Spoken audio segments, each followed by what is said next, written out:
umat Allah yang diberkati Tuhan, dimanapun kita berada, saya percaya kebaikan, kemurahan, kasih sayang Tuhan selalu menyertai bersama dan tidak pernah meninggalkan kita anak-anaknya. Kembali bersama dengan saya Pendeta Dr. Hanas DTH dalam program Reministry. Kita akan merenungkan firman Allah yang sejuk, yang membuat kita semakin bertumbuh, berakar dan berbuah-buah di dalam Kristus Yesus Tuhan kita. Kompas tidak dapat dibandingkan dengan bintang, karena kompas bisa rusak sehingga tidak berguna. Kompas adalah ciptaan manusia, namun bintang timur adalah sang pencipta yang tidak pernah error.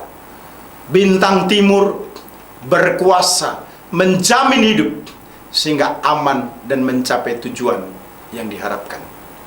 Bintang timur adalah bintang pemandu dalam hidup kita, yaitu Yesus Kristus yang menuntun setiap umatnya. Tema khotbah hari ini, The Guiding Star, atau bintang pemandu. Sebagaimana dijelaskan dalam Matius 1 ayat 1 sampai dengan 23, firman Tuhan menyatakan demikian. Sesudah Yesus dilahirkan di Bethlehem di tanah Yudea pada zaman Raja Herodes, datanglah orang-orang Majus dari timur ke Yerusalem dan bertanya-tanya, "Di manakah dia, raja orang Yahudi yang baru dilahirkan itu? Kami telah melihat bintangnya di timur dan kami datang untuk menyembah dia." Ketika Raja Herodes mendengar hal itu, terkejutlah ia beserta seluruh Yerusalem. Maka dikumpulkannya semua imam, kepala dan ahli Taurat bangsa Yahudi. Lalu dimintanya keterangan dari mereka di mana Mesias akan dilahirkan. Mereka berkata kepadanya, "Di Bethlehem di tanah Yudea, karena demikianlah ada tertulis dalam kitab Nabi. Dan engkau Bethlehem, tanah Yehuda, engkau sekali-kali bukanlah yang terkecil di antara mereka yang memerintah Yehuda. Karena pada mula akan bangkit seorang pemimpin yang akan menggembalakan umatku Israel." Lalu dengan diam-diam Herodes memanggil orang-orang Majus itu dan dengan teliti bertanya kepada mereka, "Bila mana bintang itu nampak?" Kemudian ia menyuruh mereka ke Bethlehem, katanya, "Pergi dan selidikilah dengan seksama hal-hal mengenai anak itu, dan segera sesudah kamu menemukan dia, kabarkanlah kepadaku supaya aku pun datang menyembah dia." Sesudah mendengar kata-kata raja itu, berangkatlah mereka, dan lihatlah, bintang yang mereka lihat di timur itu mendahului mereka hingga tiba dan berhenti di atas tempat di mana anak itu berada. Ketika mereka melihat bintang itu, sangat bersukacitalah mereka. Maka masuklah mereka ke dalam rumah itu dan melihat anak itu bersama Maria ibunya, lalu sujud menyembah dia. Mereka pun membuka tempat harta bendanya dan mempersembahkan persembahan kepadanya, yaitu emas, kemenyan, dan mur. Dan karena diperingatkan dalam mimpi supaya jangan kembali kepada Herodes, maka pulanglah mereka ke negeri melalui jalan lain. Setelah orang-orang Majus itu berangkat, nampaklah malaikat Tuhan kepada Yusuf dalam mimpi dan berkata, "Bangunlah, ambillah anak itu serta ibunya, larilah ke Mesir dan tinggallah di sana sampai aku berfirman kepadamu, karena Herodes akan mencari anak itu untuk membunuh dia."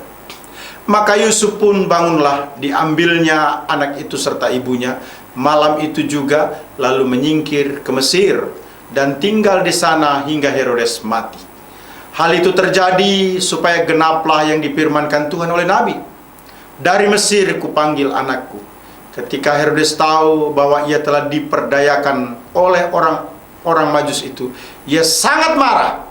Lalu ia menyuruh membunuh semua anak di Bethlehem dan sekitarnya, yaitu anak-anak yang berumur 2 tahun ke bawah, sesuai dengan waktu yang dapat diketahuinya dari orang-orang Majus itu. Dengan demikian genaplah firman yang disampaikan oleh Nabi Yeremia, "Terdengarlah suara di Rama, tangis dan ratap yang amat sedih. Rahel menangisi anak-anaknya dan ia tidak mau dihibur, sebab mereka tidak ada lagi." Setelah Herodes mati, nampaklah malaikat Tuhan kepada Yusuf dalam mimpi di Mesir. Katanya, bangunlah, ambillah anak itu serta ibunya, dan berangkatlah ke tanah Israel, karena mereka yang hendak membunuh anak itu sudah mati. Lalu Yusuf pun bangunlah, diambilnya anak itu serta ibunya dan pergi ke tanah Israel. Tetapi setelah didengarnya bahwa Arkelaus menjadi raja di Yudea menggantikan Herodes ayahnya, ia takut ke sana. Karena dinasihati dalam mimpi, pergilah Yusuf ke daerah Galilea. Setibanya di sana, ia pun tinggal di sebuah kota yang bernama Nazaret. Hal itu terjadi supaya genaplah firman yang disampaikan oleh Nabi bahwa ia akan disebut orang Nazaret, umat Allah yang diberkati Tuhan. The guiding star, bintang pemandu, menjadi sesuatu yang menarik untuk kita perhatikan dalam kesempatan ini. Yang pertama yang perlu kita ketahui adalah guiding star menolong umatnya agar tidak tersesat. Itu jelas sekali pada ayat 1 sampai dengan ayat 9 dari Matius pasal 1. Saya baca kembali. Sesudah Yesus dilahirkan di Betlehem di tanah Yudea, pada zaman Raja Herodes, datanglah orang-orang Majus dari timur. Perhatikan baik-baik. Orang-orang Majus dari timur itu ke Mesir dan bertanya-tanya di manakah dia raja orang Yahudi yang baru dilahirkan itu. Kami telah melihat bintangnya di timur dan kami datang untuk menyembah dia. Ketika Raja Herodes mendengar hal itu, terkejutlah ia beserta seluruh Yerusalem. Maka dikumpulkannya semua imam kepala dan ahli Taurat bangsa Yahudi. Lalu dimintanya keterangan dari mereka di mana Mesias akan dilahirkan. Mereka berkata kepadanya, di Betlehem di tanah Yudea, karena demikianlah ada tertulis dalam kitab Nabi. Dan engkau Betlehem tanah Yehuda, engkau sekali-kali bukanlah yang terkecil di antara mereka yang memerintah Yehuda. Karena daripada mula akan bangkit seorang pemimpin yang akan menggembalakan umatku Israel. Lalu dengan diam-diam Herodes memanggil orang-orang Majus itu dan dengan teliti bertanya kepada mereka, bila mana bintang itu nampak. Kemudian ia menyuruh mereka ke Betlehem, katanya, pergi dan selidikilah dengan seksama hal-hal mengenai anak itu, dan segera sesudah kamu menemukan dia, kabarkanlah kepadaku supaya aku pun datang menyembah dia. Setelah mendengar kata-kata raja itu, berangkatlah mereka dan lihatlah, bintang yang mereka lihat di timur itu mendahului mereka hingga tiba dan berhenti di atas tempat di mana anak itu berada. Herodes tersesat dari segi pemahaman karena merasa ada raja orang Yahudi yang akan lahir, di mana para cendekiawan sebagai orang-orang yang berpengaruh mencari Yesus Kristus untuk menyembah. Menurut Herodes, hal ini sangat berbahaya atau mengancam kuasa kepemimpinannya. Itu sebabnya Herodes bersiasat menyuruh orang-orang Majus ke Betlehem, ke tanah Yehuda untuk menjumpai Yesus. Bahkan berdalih juga akan menyembah Yesus.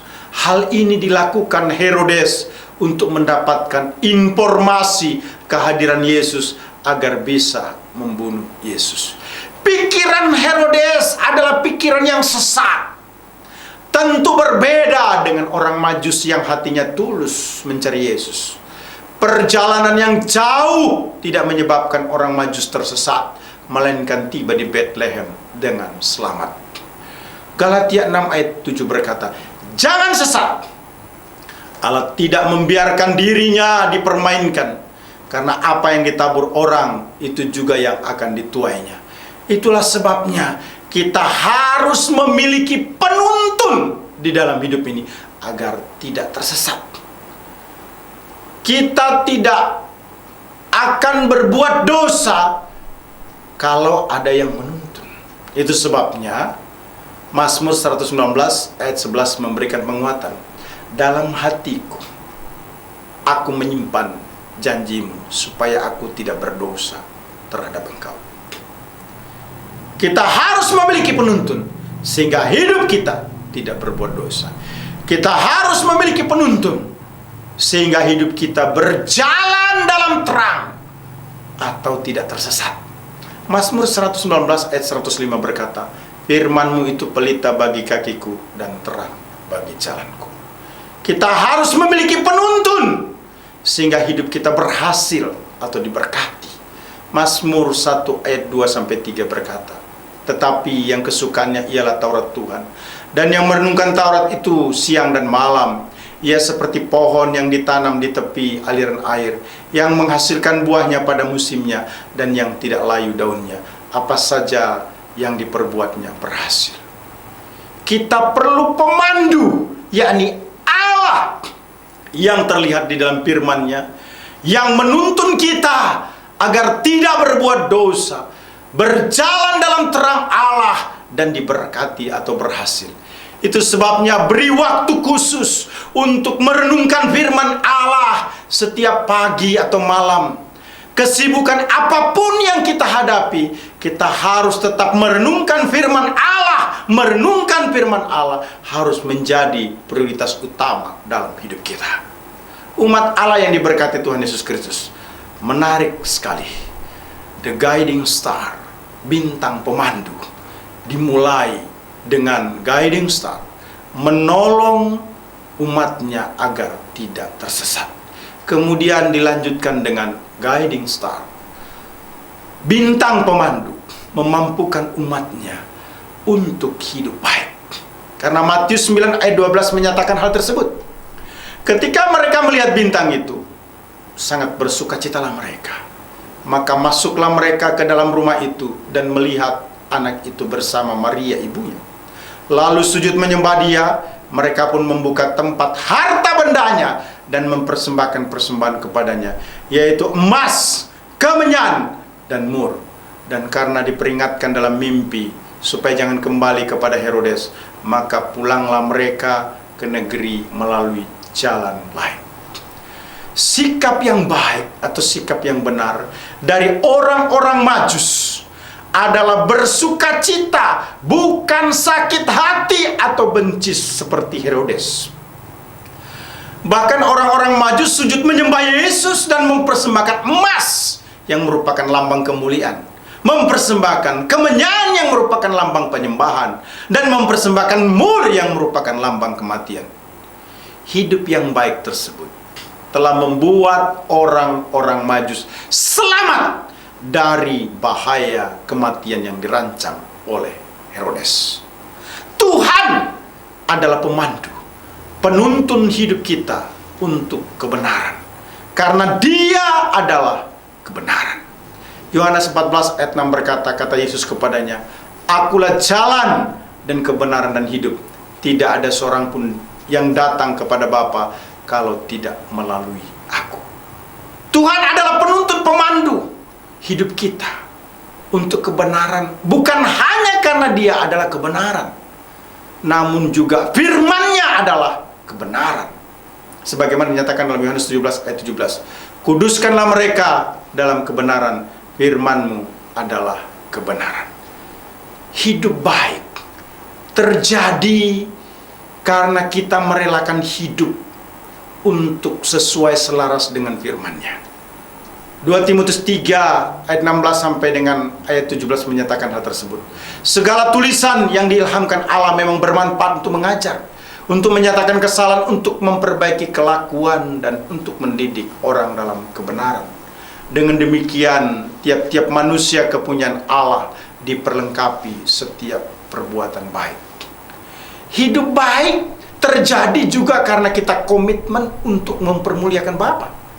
Matius 5 ayat 16 berkata, demikianlah hendaknya terangmu bercahaya di depan orang, supaya mereka melihat perbuatanmu yang baik dan memuliakan Bapamu yang di sorga. Hidup baik terjadi karena kita juga mempersembahkan atau mengabdikan hidup kita kepada Allah, sebagaimana dijelaskan dalam Roma 12 ayat yang pertama. Karena itu, saudara-saudara, demi kemurahan Allah, aku menasihatkan kamu supaya kamu mempersembahkan tubuhmu sebagai persembahan yang hidup, yang kudus, dan yang berkenan kepada Allah. Itu adalah ibadahmu yang sejati. Hidup baik terwujud bukan hanya karena tanggung jawab moral ataupun untuk kebaikan selama hidup, namun perbuatan baik akan ternilai konsisten bila karena kuasa firman Allah itu bekerja di dalam hidup kita. Ada komitmen untuk hidup memuliakan Tuhan dan mendedikasikan hidup sepenuhnya kepada Allah. The guiding star, bintang pemandu, pada bagian akhir menjelaskan bahwa guiding star menciptakan umatnya selalu bersuka cita. Matius 1 ayat 13 sampai dengan 23 menyatakan demikian. Setelah orang-orang Majus itu berangkat, nampaklah malaikat Tuhan kepada Yusuf dalam mimpi dan berkata, "Bangunlah, ambillah anak itu serta ibunya, larilah ke Mesir dan tinggallah di sana sampai aku berfirman kepadamu, karena Herodes akan mencari anak itu untuk membunuh dia." Maka Yusuf pun bangunlah, diambilnya anak itu serta ibunya malam itu juga, lalu menyingkir ke Mesir dan tinggal di sana hingga Herodes mati. Hal itu terjadi supaya genaplah yang difirmankan Tuhan oleh nabi, "Dari Mesir kupanggil umatku." Ketika Herodes tahu bahwa ia telah diperdayakan oleh orang-orang Majus itu, ia sangat marah. Lalu ia menyuruh membunuh semua anak di Bethlehem dan sekitar, yaitu anak-anak yang berumur 2 tahun ke bawah, sesuai dengan waktu yang dapat diketahuinya dari orang-orang Majus itu. Dengan demikian genaplah firman yang disampaikan oleh Nabi Yesaya. Terdengarlah suara di Rama, tangis dan ratap yang amat sedih. Rahel menangisi anak-anaknya dan ia tidak mau dihibur, sebab mereka tidak ada lagi. Setelah Herodes mati, nampaklah malaikat Tuhan kepada Yusuf dalam mimpi di Mesir, katanya, "Bangunlah, ambillah anak itu serta ibunya dan berangkatlah ke tanah Israel, karena mereka yang hendak membunuh anak itu sudah mati." Lalu Yusuf pun bangunlah, diambilnya anak itu serta ibunya dan pergi ke tanah Israel. Tetapi setelah didengarnya bahwa Arkelaus menjadi raja di Yudea menggantikan Herodes, ayahnya, ia takut ke sana karena dinasehati dalam mimpi. Pergilah Yusuf ke daerah Galilea. Setibanya di sana, ia pun tinggal di sebuah kota yang bernama Nazaret. Hal itu terjadi supaya genaplah firman yang disampaikan oleh nabi-nabi bahwa ia akan disebut orang Nazaret. Berita sukacita disampaikan oleh malaikat kepada Yusuf karena bayi Yesus Kristus akan selamat. Artinya terbebas dari ancaman kematian. Caranya adalah lari dan tinggal di Mesir hingga Herodes mati.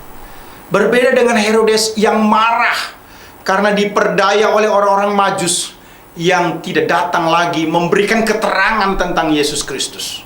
Kemarahan Herodes menyebabkan semua anak yang berumur 2 tahun ke bawah dibunuh.